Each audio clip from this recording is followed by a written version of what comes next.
Ashton, Manuel O. Asatembe, Greg Arthur Atlas. In the news, thousands are gathered this morning at Ground Zero to mark the 4th anniversary of the September 11th attacks.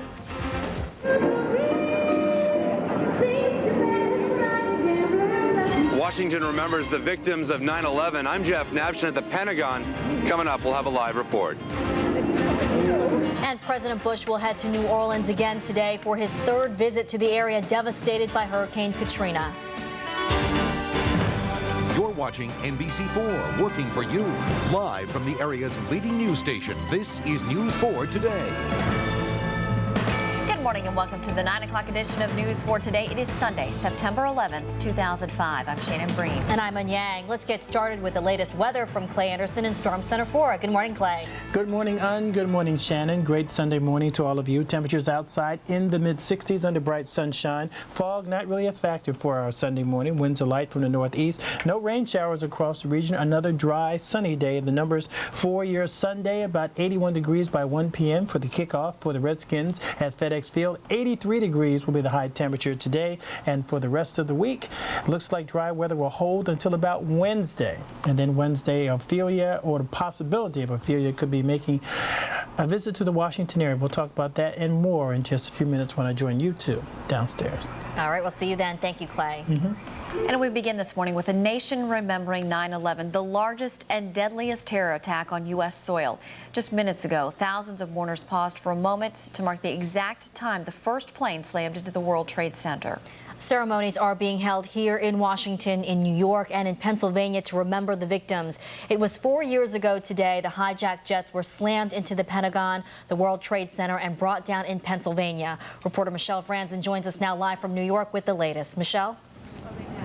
Good morning. 4 years after this tragic morning on September 11th, 9/11 families are once again gathering for ceremonies here in New York City, as well as in Washington, D.C. and in Pennsylvania. Here at Ground Zero, the ceremony has already gotten underway. Family members are here with their photographs and flowers, remembering the loved ones who died, and this year the family once again is playing a very large role. Brothers and sisters are reading the names of the 2,752 victims, and they started that following a moment of silence symbolizing the exact moment when the first plane struck one of the towers. There will be 3 other moments of silence also marking the second time the plane struck a tower and the exact moments when each tower fell. In Washington, D.C. a short time ago, President Bush, along with First Lady Laura Bush and Vice President Dick Cheney and his wife, held a moment of silence on the White House lawn. And they were remembering all 3 of the sites where the plane crash occurred on that day. Elsewhere at the Pentagon today, Defense Secretary Donald Rumsfeld will hold a ceremony and lay a wreath at that moment. And also in Shanksville, Pennsylvania, family members are gathering there as well to remember the 40 passengers and crew members who died on Flight 93 when it crashed in an open field. Back here in New York City, many changes have occurred over these 4 years. It's still a very somber time. The emotions are very raw at this hour, everything coming back to the surface, but at the same time, New Yorkers have moved on in a big way, and this week they have also given back and given out fellow support to those victims at Hurricane Katrina. Mayor Michael Bloomberg also spoke a short time ago, sending his wishes to Americans who are struggling after Hurricane Katrina. I'm Michelle Franzen at Ground Zero. Now back to you. Thanks, Michelle. Many people in our area also taking time out of their weekend to remember the attacks of September 11th, 2001. This morning in Arlington, a ceremony is being held in the Courthouse Plaza on Clarendon Boulevard. The program will include a moment of silence at 9:37 a.m. and the tolling of a bell 184 times, once for each Pentagon victim. A walk of remembrance for the victims will also be held. This morning, the Freedom Walk will take marchers from near the Pentagon crash site over the Memorial Bridge and end near the National Mall and Reflecting Pool. And a tribute will be held for the 11 Montgomery County residents who lost their lives at the Pentagon. It will include a concert featuring the U.S. Naval Academy Electric Brigade and fireworks at Central Park Circle in Boyds, Maryland. Jeff Knapschen joins us now live from the Freedom Walk with more on today's events. Good morning, Jeff. Well, good morning, Shannon. Good morning. This is the first time they've had the Freedom Walk leaving from the Pentagon here in honor of the victims of 9/11. As you can see behind me, it gets underway in about an hour, and you have thousands of folks out here been gathering out here all morning in preparation for this. The walk is a chance to honor the men and women serving in the military, as well as remembering those folks who lost their lives here. As you mentioned, 184 people lost their lives here on the ground when the plane crashed on the side of the Pentagon over there. The walk this morning will also raise awareness for the Pentagon Memorial, an $18 million project expected to break ground next year and be built right here next to the Pentagon. Now, as for the walk, joining me now is Richard Marshall. He'll be leading the color guard this morning. And Richard, how did you get selected for this, and tell me what you'll be doing? Sir, I was chosen by 194 cadets, sir, because I was the most squared away cadet, sir. And I was chosen because I stand at the POA and did everything right. You'll be holding the American flag, I assume, and leading the... I'll be holding the rifle, sir, along with the cover guards that are holding the flag, sir. The flags. Now, you'll be leading all the folks walking over to the mall. Tell me the significance for you. This is obviously a lot of meaning. What does it mean for you? I feel great. I'm glad to be here, and I'm glad to do this for my country. You're 17. You must have been about, I guess, 13 years old when this happened. Tell me what your memories are of this day. Well, sir, we was in school, and we just heard about the plane crash, and so they turned on the TVs to let all the kids in school watch it. So it was a tragedy, but glad to see it. And I'm sure you're glad to be here today anyway and get a chance to be involved in something like this. And I'm sure this must be very special for you. Oh yes, I'm honored, sir. Very honored. All right. Well, Richard, thank you very much, and good luck with everything. Hope it goes well for you. Again, that walk will get underway in about an hour. It starts at 10 o'clock. They'll leave here from the Pentagon and head over to the National Mall. It's about a 2-mile walk. Again, they hope to be there probably about 10:30 to 11 o'clock. And once they get there, there'll be a performance with Clint Black. If you get a chance, you can head over there and get a chance to listen to the music as well. Reporting live at the Pentagon, I'm Jeff Knapschen. Shannon, on back to you. All right, thanks, Jeff. Sure. Also this weekend, the Pentagon opened to the public for the first time since the September 11th attacks. The tours they're giving happen as the nation prepares to mark the 4th anniversary of the terror attacks. Yesterday, visitors got a first-hand look at the Pentagon Memorial site and the America's Heroes Memorial located inside the building. It was important to do something.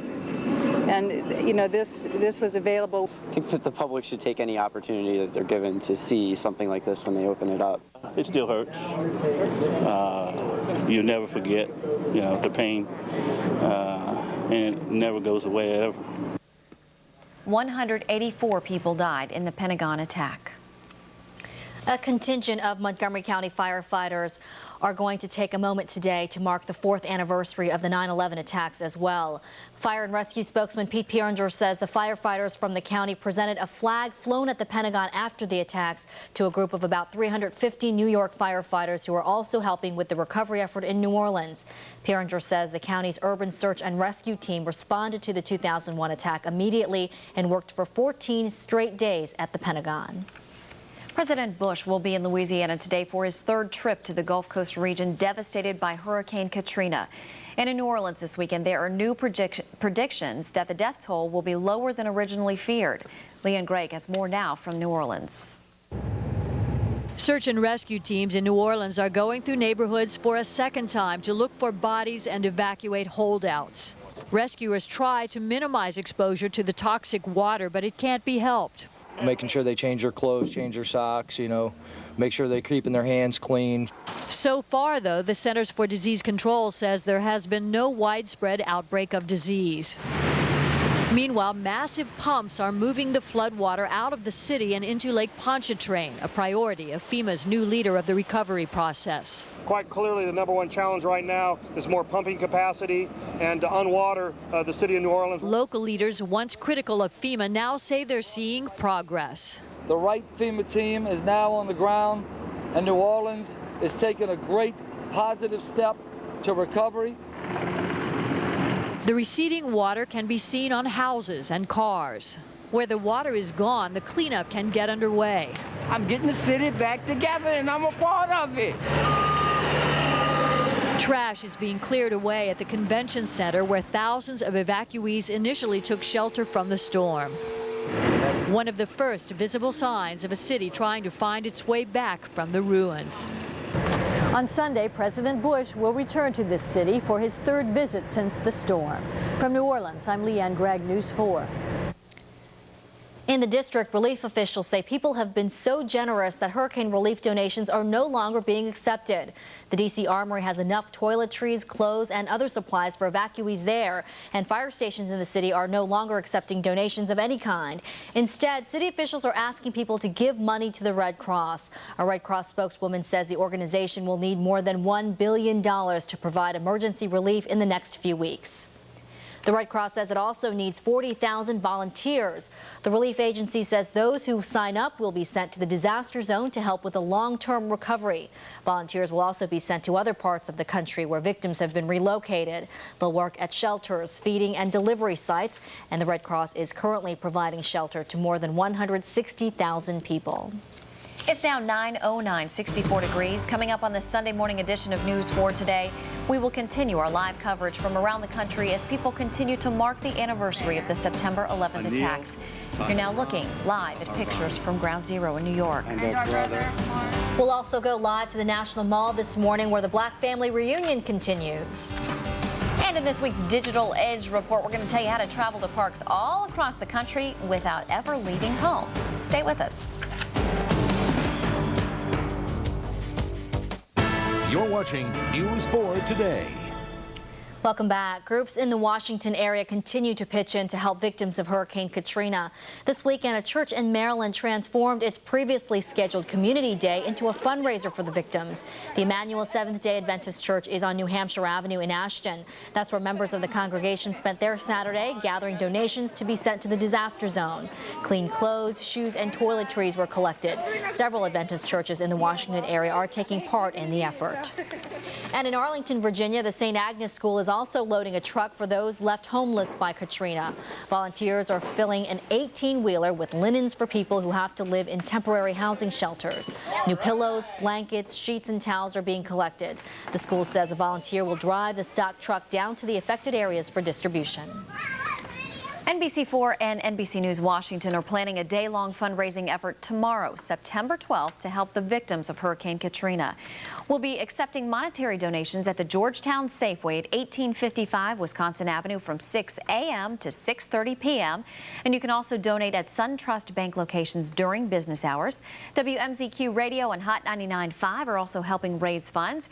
Then at 7 p.m. we will present a special hour-long live fundraiser right here on NBC4, hosted by Jim Vance, Doreen Gensler, and Tim Russert. Lots of familiar faces will be on hand to accept your calls and your donations. All proceeds will go to the American Red Cross and to the Salvation Army.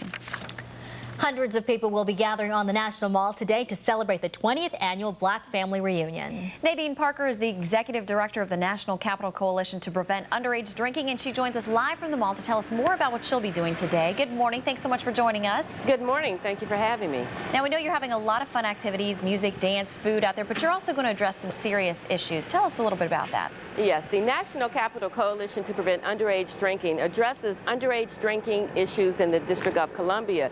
And today, same as yesterday, we'll have our youth that'll be passing out information to parents, young children, teenagers, making them aware of alcohol issues, tobacco issues, and issues of dangerous destructions against them and their bodies when it comes to using alcohol and tobacco. What do you think parents should know about talking to their teens and their children about underage drinking and how to prevent it? Well, the first thing the parents should know is that alcohol is the #1 choice of drug for students, not only in the District of Columbia, but nationwide, and that youth access alcohol easily, mainly through homes, through their older brothers and sisters, through the corner stores that are not checking IDs to see how old they are when they come in to purchase alcohol. And they should also let their children know that one of the reasons that the drinking age is 21 is because the brain is still developing at that time. And introducing alcohol to your body any earlier than 21 destroys those brain cells that are developing. All right, Ms. Nadine Parker, thank you so much for joining us this morning. All the best with your efforts today out there at the family reunion. Thank you. And if you want to head to the 20th Annual Black Family Reunion on the Mall today, it begins at noon and it runs through 5.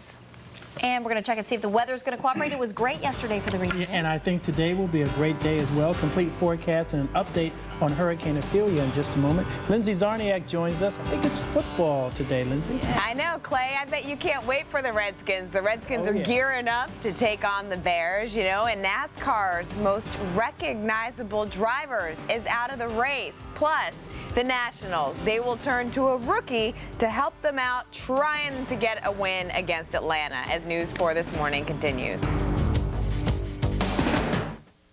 You're watching News 4 Today. In Kids Post this week, we meet a brother and sister who are starting over here in Washington after losing their home to Hurricane Katrina.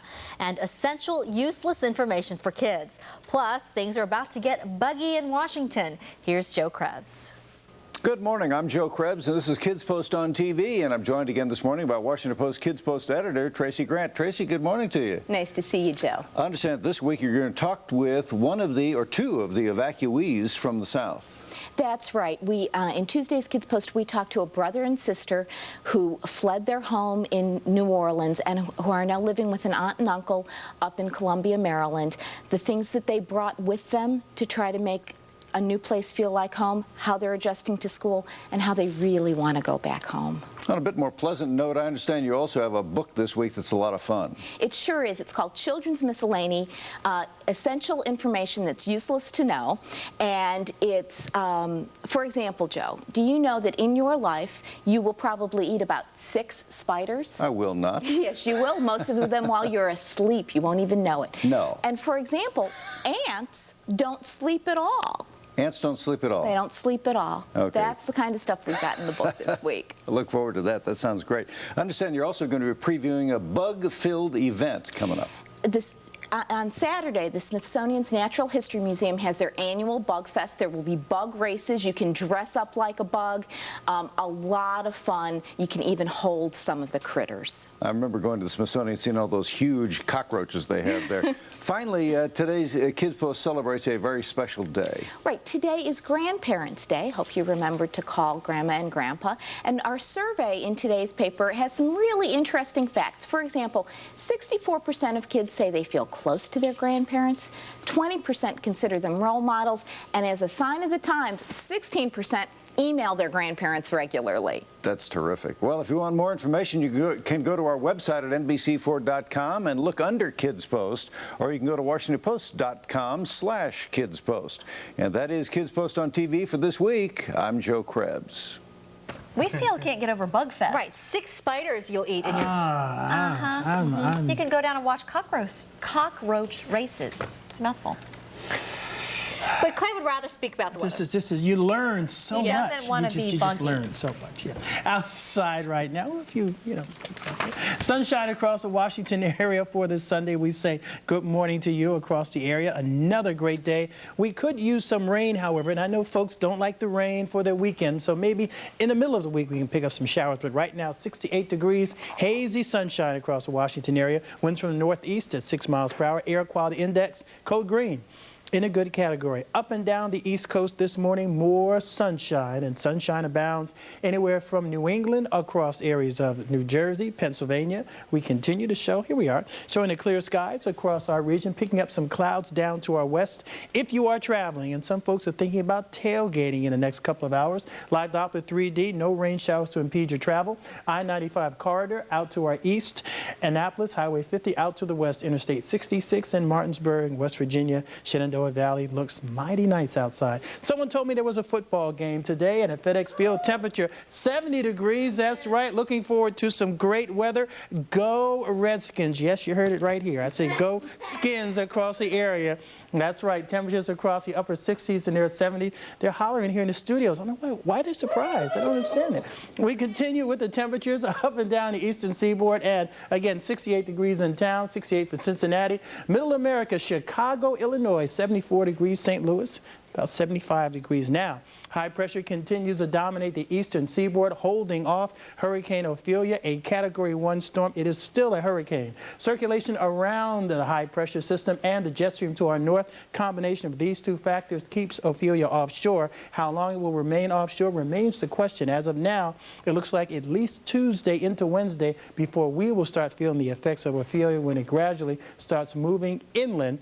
We'll keep an eye on that storm throughout the next several days. With that, we talk about our forecast for the Washington area, futurecast in motion. Again, just a few clouds, a great day for football, outdoor plans. Make sure you enjoy it. And with that, temperatures tomorrow in the mid to upper 80s, closing in on 90 degrees. Here's a forecast, everyone, for the Washington area today. 83 degrees and sunshine, about 81 degrees for Fredericksburg and Frederick at 80 degrees. 7-day forecast, everyone. We'll stretch it out over the next several days. Tuesday, increasing clouds, depending on the track of Hurricane Ophelia, will determine whether we pick up rain showers as early as Wednesday or maybe a bit later, possibly Thursday into Friday. We could see some rain showers, but before that, some nice weather will continue across the Washington area. But we do have a cool down schedule next weekend. And need the rain. Yeah, great day for some football. Right. Go Skins. We said it again. All right, we've been making a little noise. We'll take it to the expert now. Lindsay Zarniak's going to update us on the day's sports. Good morning, Lindsay. Hi, Lindsay. Good morning, guys. It is a perfect day for football and, of course, for baseball. That's where we start our sports in a minute with the Nationals,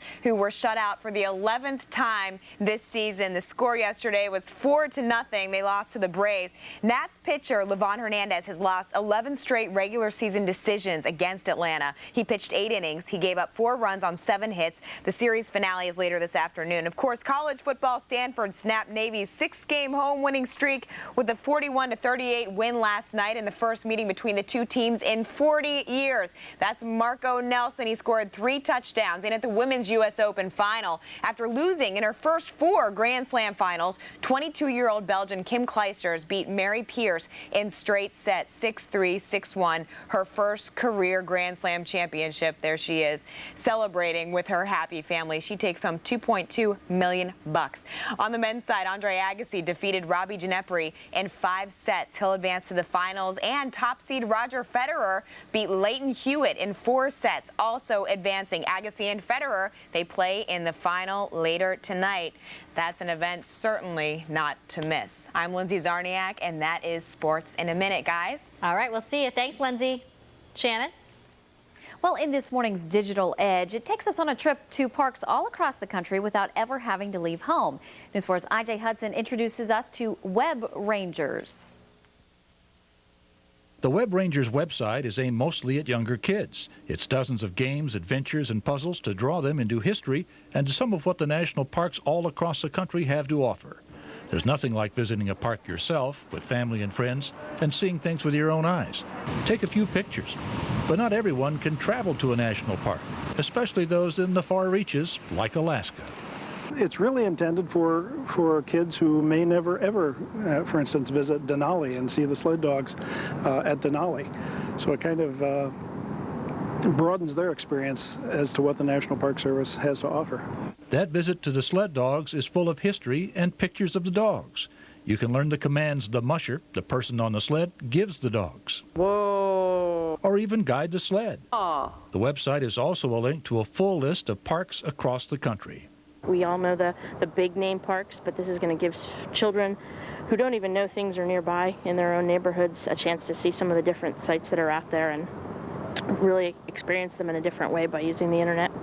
The Web Ranger program is designed to get young people interested in the national parks and to take some responsibility. Really aim for a sense of stewardship, that if we get these children at a young age to care about their national parks, then they'll help protect them in the future. The website has tips on how to visit the park, a quiz that suggests visitors watch wild